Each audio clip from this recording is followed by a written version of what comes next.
You are listening to the REI Mastermind Podcast. Join JD as he chats with industry-leading real estate experts and professionals.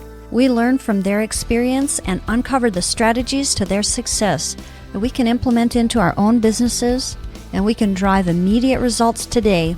They share their experience and wisdom as we build a foundation to our own success. This is the REI Mastermind Network. We have Dan Rochon. Dan, I appreciate your time here today. And to find Dan, I'm going to point you to his book, Real Estate Evolution, the 10-Step Guide to C.P.I., which is Consistent and Predictable Income. I really appreciate your time, Dan. And is there any other place that they should hit you up if anybody has any questions? Sure. Hey, Jack, thanks for inviting me, and it's a pleasure to be here. And if anybody does want to find my contact information, the easiest way is on the website, www.danrochon.com, ROCHON. Yep. And I'll make sure to include those in the show notes. Today, we're going to talk slightly differently, and I think this is long overdue, is we're going to talk about looking at your real estate investing as a business. And I think a lot of people don't see it as such. It's usually a side hustle or when they have the spare time, but they actually don't treat it like the business it should. And Dan is going to provide some of that insight and some guidance there. But I wanted to go back to your book for a second, The Real Estate Evolution, the 10-Step Guide to C.P.I. What made you write that book? Jack, I had owned a real estate brokerage for 10 years of my career, and I sold that brokerage in the end of 2018. And I had some mentors of mine encourage for me to document what I learned in business and what I learned about developing and leading and organizing a business. And it took me 13 months to write the step-by-step guide. I wrote it for 3 hours every single day, and it goes from personal development to flourishing to being the very best version of you possible, all the way up to profitability and how you can be most profitable, and then evolving into today's marketplace. Sure. Well, when you're saying today's market, it's kind of an interesting market right now, depending on even around the country. It seems like the market is fluctuating pretty dramatically. What are you seeing regarding trends and what we should be mindful of right now? Well, since March of 2020, if you look at March, April, and May of 2020, there was very little activity, both on the buyer side as well as the seller side. And then in June of 2020, it seems as though if the buyers came a little bit out of the woodwork, but the sellers still sort of, stood tight. And so throughout that time, all the way up until today, in May of 2021, the inventory has been about 35% less year over year, at least pre-pandemic. And so because of that less inventory, the prices have been escalating. We've seen multiple offers on properties, and we've seen a ramp up in regards to prices that's been really dramatic, even more so than early 2000, 2003, 4, and 5. Which was the last time there was a ramp up in prices in this case, or similar to what we're doing now. Mm-hmm. So, one of the things that since you owned a brokerage and we're a realtor and a few other, you've been in real estate and being a realtor and a brokerage for so long. You also have quite a bit of experience with real estate investors. So with both a foot in each world, if you will, you probably have a different perspective regarding how a real estate investor and realtors and how they can work together. I do, Jack, and it's really about understanding that as a real estate agent, one that is good. And when I say good, that's going to be somebody that can help you interpret the market, that can help you understand the data of the market and what does that mean. So, for example, I'm sharing with you about 3 months in 2020 that there was, almost zero. Well, there wasn't almost zero, but there was little transactions, both on the buy and the sell side. And then in June of 2020, there was, a ramp up of buyers.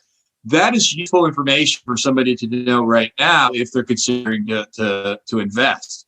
Mm-hmm. Knowing where we are in the marketplace, knowing where the future may be in the marketplace, what the obstacles are, what the dangers may be, what the opportunities are. What I caution investors is to look at a market like we are in right now, where there's appreciation that's rapid, and become speculators. Because there's a big difference between speculating on a price and investing into a solid real estate transaction. Mm-hmm. Now, of course, no matter what, if you buy today and if you're able to withstand time with whatever investment that you purchase, it's a good deal. Okay. Now, it may not be a good deal if you have to sell it in 3 years and the market dips. And right now, we are at the highest market in regards to prices of all time ever. There's never been a market that the prices in general have been higher than they are today. So that's something to take consideration.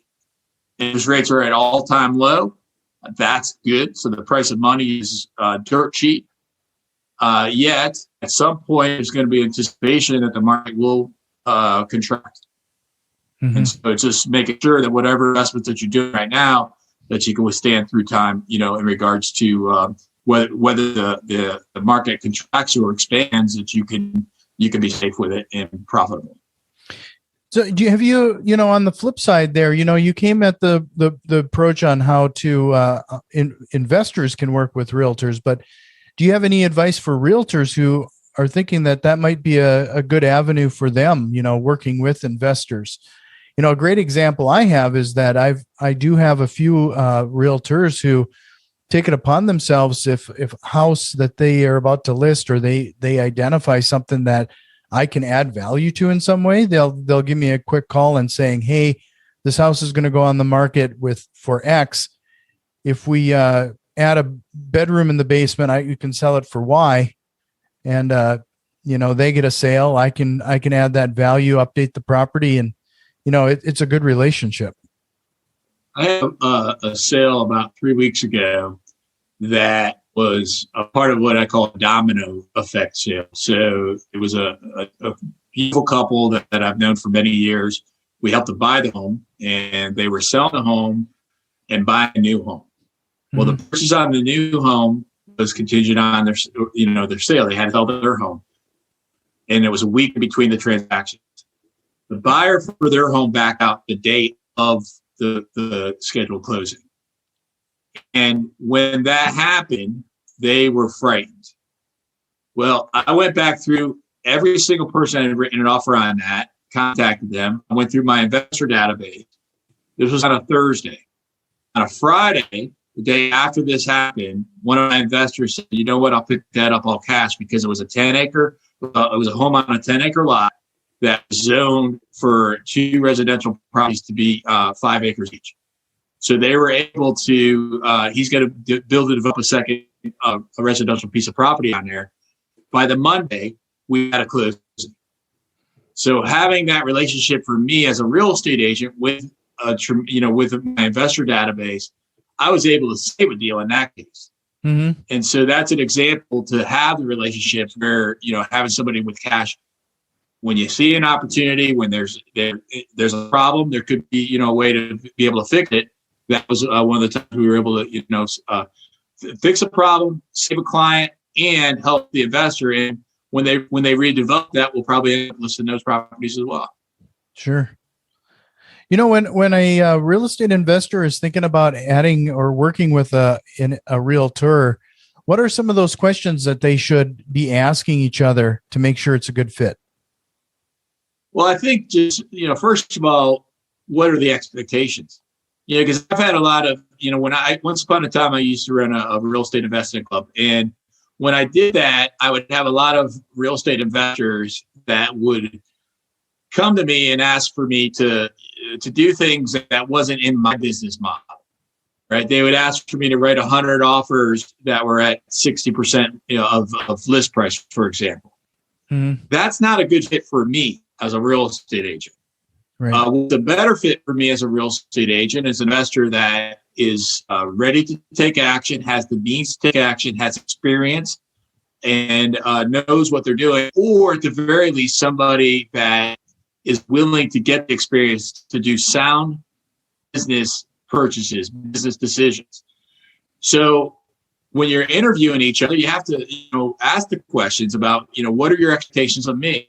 What's your experience? Do you know how to do a 1031 tax deferred exchange? Yeah, something that is common that an investor may need, the knowledge of a real estate to be able to walk them through that so that they can protect their money, their assets, and make sure that they're doing everything the way that it's supposed to be done, and in identifying the next properties, and acquiring the next properties, et cetera. Sure. So, just to remind everybody, head over to Dan Rochon it's spelled ROCHON.com. I'll make sure to have those links in the show notes. And Dan's got a book that you should check out, Real Estate Evolution. And jumping into the next topic is talking about like business and business processes associated with real estate investing.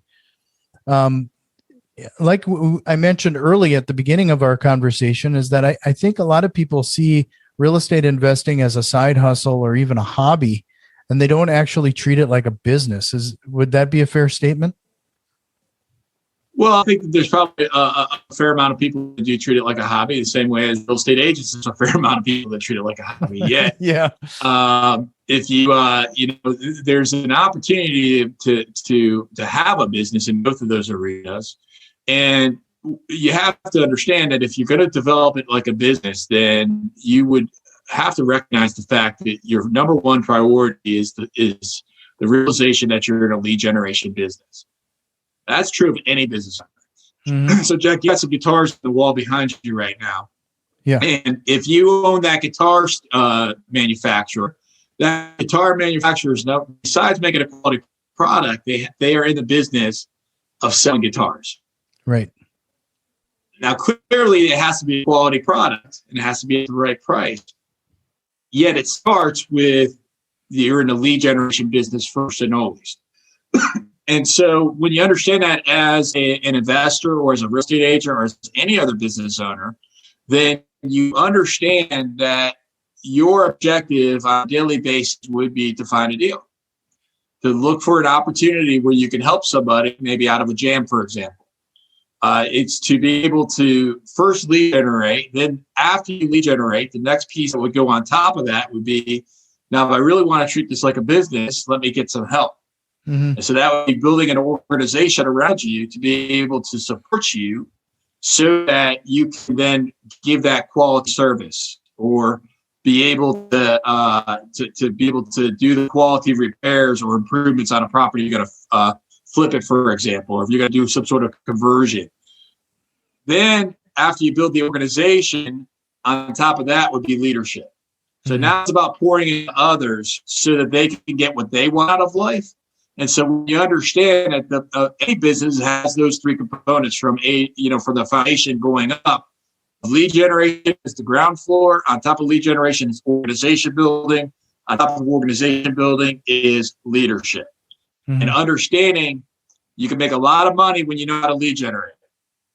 You can make a lot more money when you know how to build an organization. And you can make exponential amount of money when you learn how to lead on top of all that. Sure. How do you know as you're progressing through this? Let's start on that foundation, the lead generation. Sure. What should people focus on or concentrate on to generate those leads? Well, first of all, you're going to want to focus on the areas that you feel comfortable and confident with. What I'm not going to ask you to do is go out there. If you get frightened to go knock on a door cold, mm-hmm. Don't do it. Okay. If you get frightened to bang out the phones and cold call, don't do that either. But you got to do something, whether it's going to go network, whether it's going to go send postcards, whether it's doing one of those other two activities that I suggested that you not do if you hate doing them. What you have to understand is that you have to select one activity that resonates with your God-given talent. Then when you double down on that whatever that one activity is, do that on steroids. Mm-hmm. There's 5 things that I put into the lead generation bucket that would allow for you to say, when I can focus on these 5 things, now I've got organization above me to be able to support me for everything else. The 5 things would be lead generate, to convert the leads to appointment, go on the appointment, Mm-hmm. to negotiate, and to practice your craft of script and role play.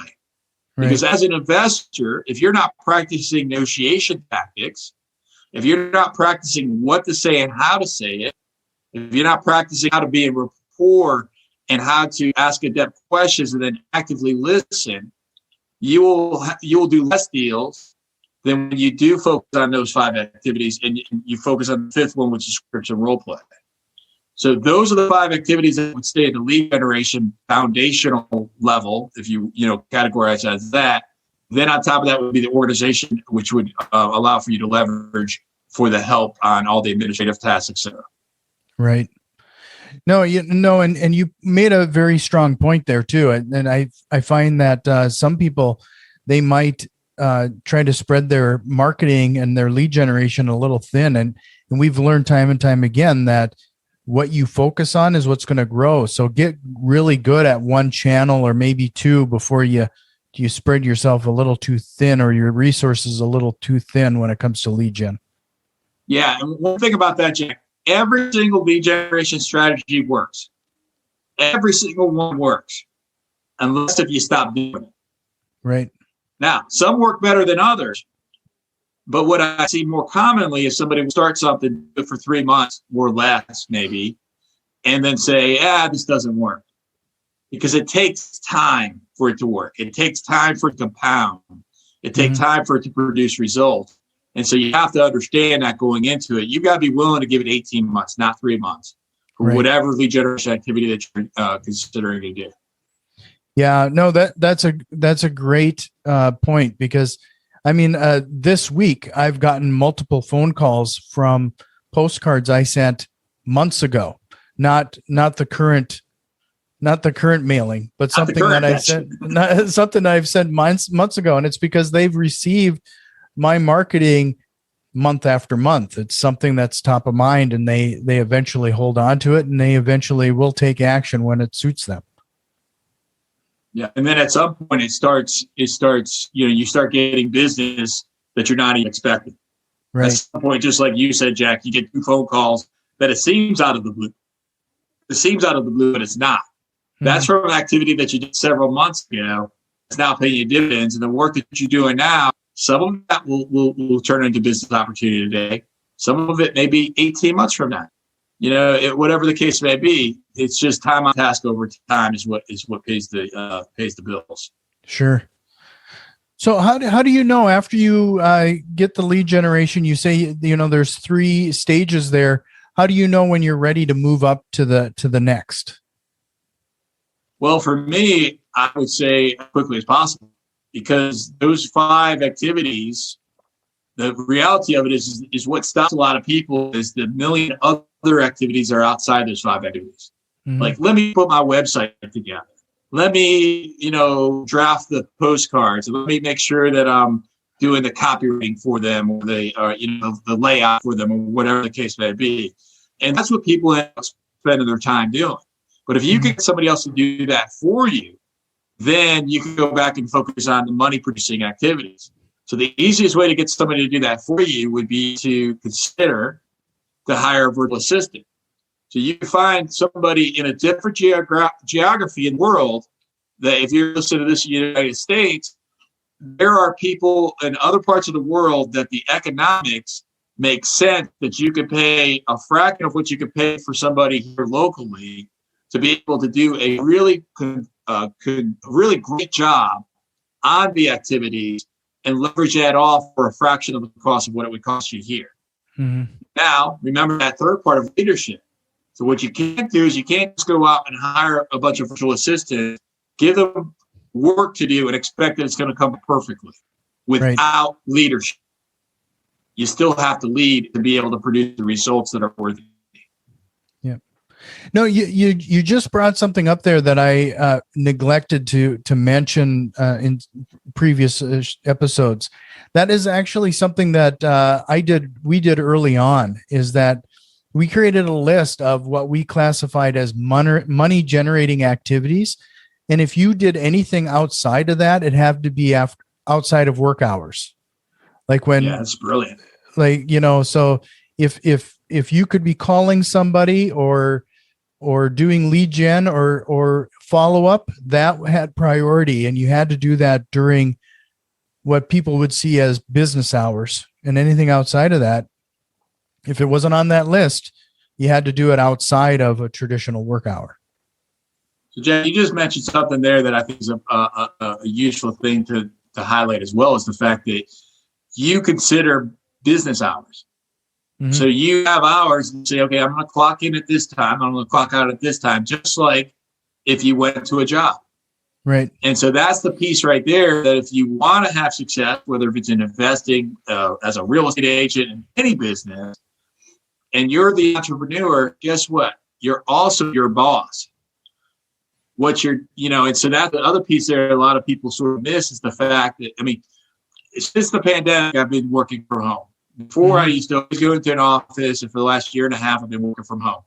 Right. I start my workday at 8:30. I'll be getting a cup of coffee at 8:27. My wife will be in the kitchen, kissing me goodbye, and I'm like, sweetie, I gotta go. I gotta get to work. Right? She still doesn't quite get that, right? No, I start at 8:30.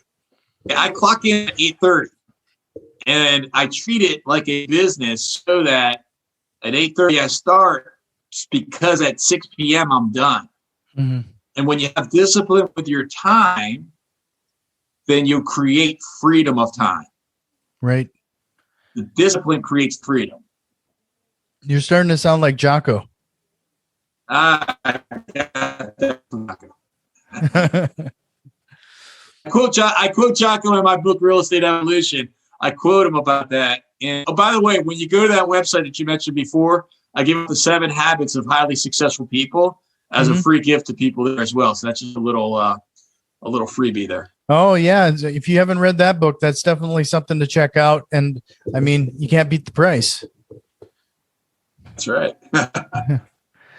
So, you mentioned that the last stage is that leadership. Like, when people are trying to move into that leadership stage, what should they be aware of? I'm sure at that point, you've already alluded to it, you can't let these people, you got virtual assistants, but you can't be the blind leading the blind. You gotta start establishing some processes and some direction, so that the movement, the business is moving forward.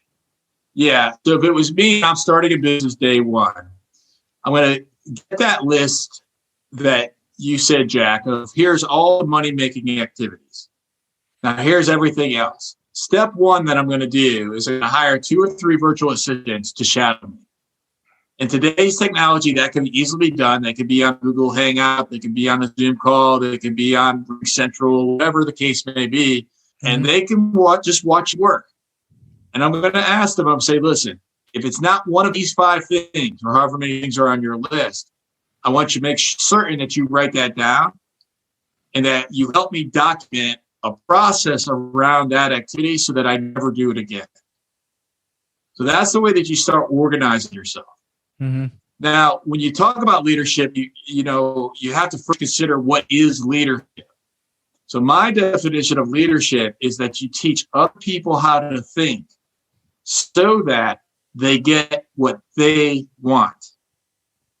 And if you consider the perspective and the direction of the thought, of the mindset, it's not about me, it's about them.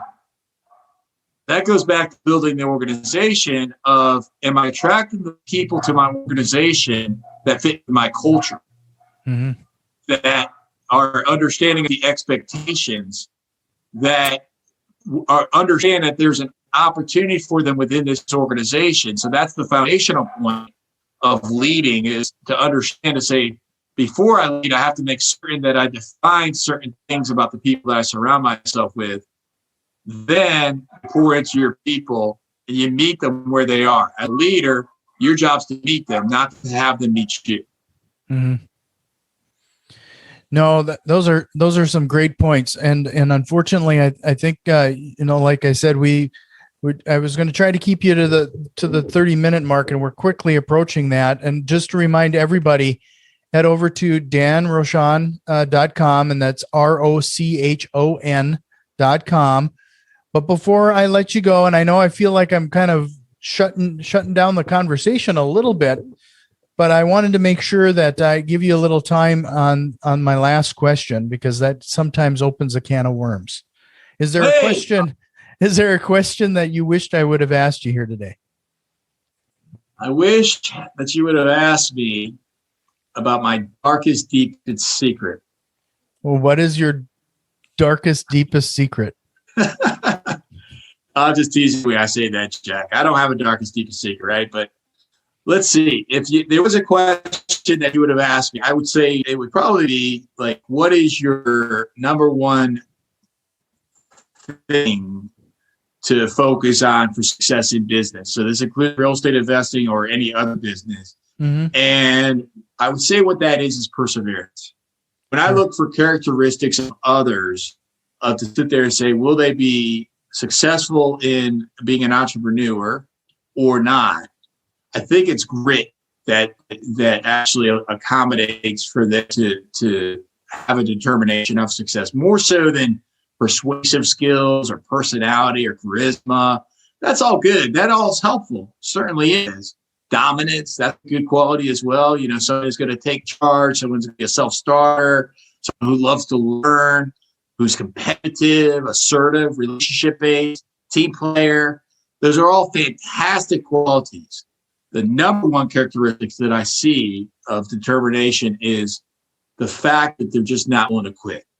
So if you understand that you're going to make a mistake, you're going to stub your toe, you're going to get hurt, and hopefully you're not going to, break your nose. Hopefully you just gain your knees, and you're going to dust yourself off and get back up and go again, then you will have success. No, I can't ask for a better way to end this. I really appreciate it, Dan. This was a great conversation, and you're always welcome back. My pleasure. Thanks for having me. This has been the REI Mastermind Network. You can already tell that we've made some changes, and a few more are on the way. If you are interested in what we have planned, head over to patreon.com/REI Mastermind and support the show today. Financial contributions are always appreciated, along with a like, share, and review. It really helps us grow and reach more people with this valuable information. See you next time, and tell a friend.